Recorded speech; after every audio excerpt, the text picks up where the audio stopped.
മുൻ ഗവർണർ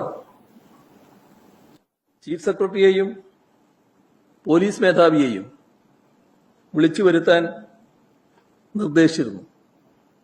ആ ഘട്ടത്തിൽ അതിനെതിരായി അന്നത്തെ സംസ്ഥാന സർക്കാർ സ്വീകരിച്ച നിലപാട് നിങ്ങളുടെ എല്ലാം ഓർമ്മയിലുണ്ടാകുമല്ലോ. അന്ന് എഴുതിയ കത്തിന്റെ പകർപ്പും ചിലപ്പോൾ നിങ്ങളുടെ കയ്യിലുണ്ടാവും. ആവശ്യമെങ്കിൽ അതും ലഭ്യമാവുകയും ചെയ്യും. അതേപോലെ തന്നെ കേരളത്തിന്റെ പൊതുജനാരോഗ്യ രംഗം ഇപ്പോ വലിയ വെല്ലുവിളിയാണ് നേരിടുന്നത്.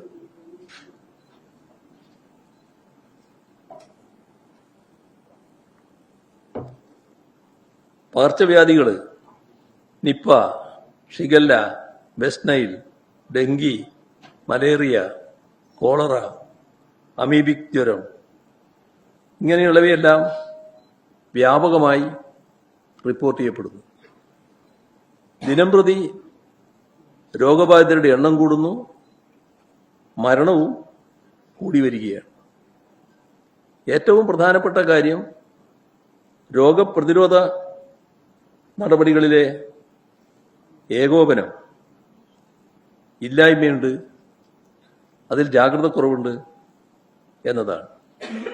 ഇത് വലിയ തോതിൽ സംസ്ഥാനം ചർച്ച ചെയ്യപ്പെടുകയാണ്. രോഗം ബാധിച്ചവരുടെ ജീവൻ രക്ഷിക്കുന്നതിനാവശ്യമായ മരുന്ന് അതിനും ദൗർലഭ്യമുള്ള പ്രശ്നം ഉയർന്നു വന്നിട്ടുണ്ട്.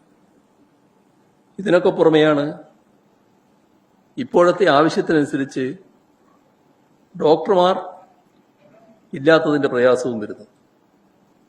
ഒരു പ്രശ്നം ഉയർന്നു വന്നിട്ടുള്ളത് PSC റാങ്ക് ലിസ്റ്റിൽ നിന്ന് അഡ്വൈസ് ചെയ്യപ്പെട്ട 400ഓളം ഡോക്ടർമാർ അവരുടെ നിയമനം തടസ്സപ്പെട്ടത് ഈ അടിയന്തര സാഹചര്യത്തിൽ ഗുരുതരമായ വീഴ്ചയായി കാണുന്നു. അഡ്വൈസ് ചെയ്യപ്പെടുന്ന ഉദ്യോഗാർത്ഥികളെ റാങ്ക് അടിസ്ഥാനത്തിൽ ഒഴിവുകളിലേക്ക് നിയമിക്കുകയാണ് പതിവ്. എന്നാൽ കഴിഞ്ഞ മെയ് 25-ന് അഡ്വൈസ് ലഭിച്ച ഡോക്ടർമാർക്ക് ഇതുവരെയും നിയമന ഉത്തരവ് നൽകിയിട്ടില്ല. സാധാരണ അത്തരമൊരു കാലതാമസം ഉണ്ടാകുന്നില്ല. നിയമന പ്രക്രിയയിൽ ഇടപെടാനും ഭരണാനുകൂല പാർട്ടികളുടെ താൽപര്യത്തിനനുസൃതമായി കാര്യങ്ങൾ നടത്താനുമുള്ള നീക്കം മൂലമാണ് നിയമനം തടസ്സപ്പെട്ടിരിക്കുന്നത് എന്നതാണ് ഉയർന്നു വന്നിട്ടുള്ള ആക്ഷേപം. അപ്പോൾ പകർച്ചവ്യാധികൾ പറന്നു പിടിക്കുന്ന സാഹചര്യം നിലനിൽക്കുകയാണ്. ഈ ഘട്ടത്തിൽ മറ്റ് താൽപര്യങ്ങൾ മുൻനിർത്തി, രാഷ്ട്രീയ താൽപര്യം മുൻനിർത്തി ഡോക്ടർമാരുടെ പോസ്റ്റിംഗ് നീട്ടിക്കൊണ്ടുപോകുന്നത് പകർച്ചവ്യാധി മൂലം കഷ്ടപ്പെടുന്നവരോട് കാണിക്കുന്ന വലിയ ക്രൂരതയായിരിക്കുമെന്നതാണ് കാണേണ്ടത്. അടിയന്തരമായി പോസ്റ്റിങ്ങിന് ആവശ്യമായ നടപടികൾ സ്വീകരിക്കേണ്ടത്.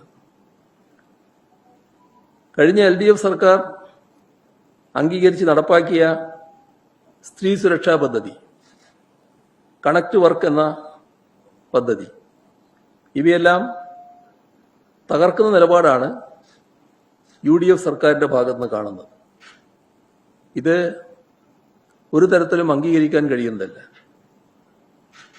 അടുത്ത ദിവസമാണ് കഴിഞ്ഞ ജൂൺ 11-ന് സുപ്രീം കോടതിയുടെ സുപ്രധാനപ്പെട്ട വിധി വന്നത്.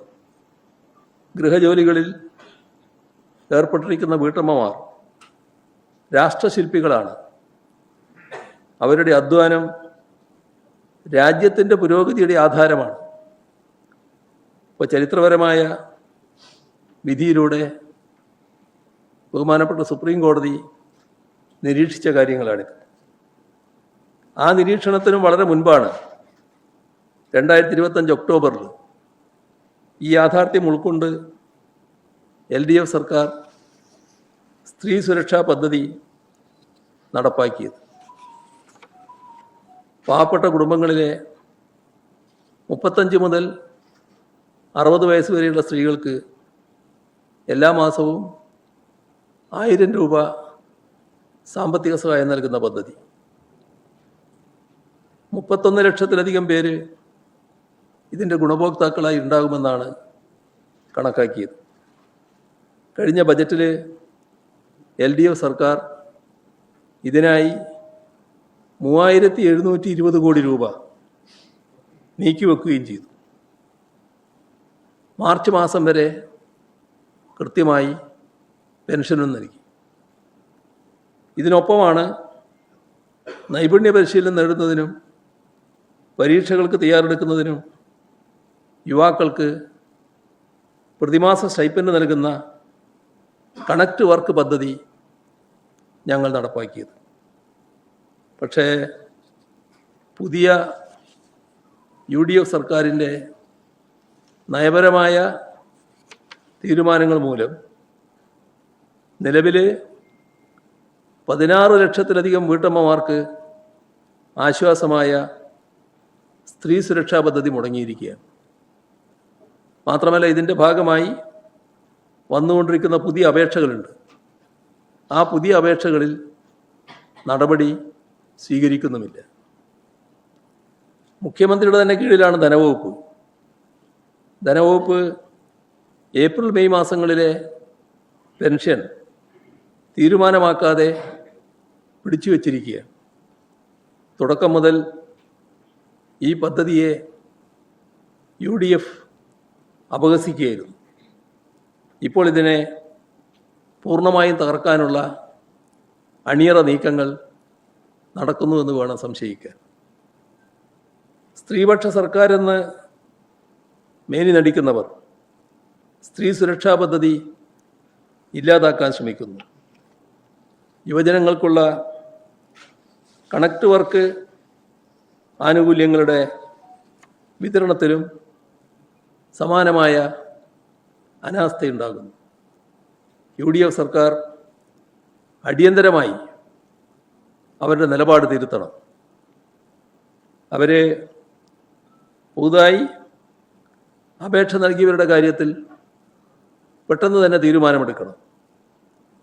പെൻഷനും സ്റ്റൈപ്പൻഡും കാത്തിരിക്കുന്ന ഗുണഭോക്താക്കൾക്ക് കുടിശ്ശികയടക്കമുള്ള തുക പെട്ടെന്ന് തന്നെ വിതരണം ചെയ്യണം.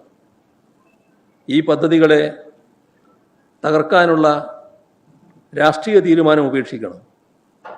അർഹരായ എല്ലാ ഗുണഭോക്താക്കൾക്കും ഒരു കാലതാമസവുമില്ലാതെ ഉടൻ തന്നെ സാമ്പത്തിക സഹായം വിതരണം ചെയ്യാൻ സർക്കാർ തയ്യാറാകണം. ഇതോടൊപ്പം കാണേണ്ട ഒരു പ്രശ്നമാണ് പ്രവാസി പെൻഷൻ. അതും ഈ സർക്കാർ വന്ന ശേഷം മുടങ്ങിയിരിക്കുകയാണ്. ആ കാര്യത്തിലും പ്രത്യേക ശ്രദ്ധ വേണം. നമ്മുടെ ലോകമാകെ ലോക ഫുട്ബോൾ ഹരത്തിലാണിപ്പോൾ. അപ്പോൾ നമ്മുടെ നാട്ടിലെ ആളുകളും അതിൻ്റെ ഭാഗമായി വലിയ തോതിൽ ലോകകപ്പ് മത്സരം കാണുന്നവരാണ്.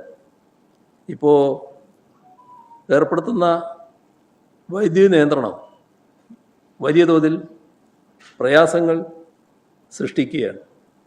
അപ്പോൾ വൈദ്യുതി നിയന്ത്രണം ഈ ഘട്ടത്തിൽ ഒഴിവാക്കുന്നതിനാവശ്യമായ നടപടികൾ സർക്കാർ സ്വീകരിക്കേണ്ടതായിട്ടുണ്ട്. ഇത്രയും കാര്യങ്ങളാണ് ആമുഖമായി പറയാനുള്ളത്.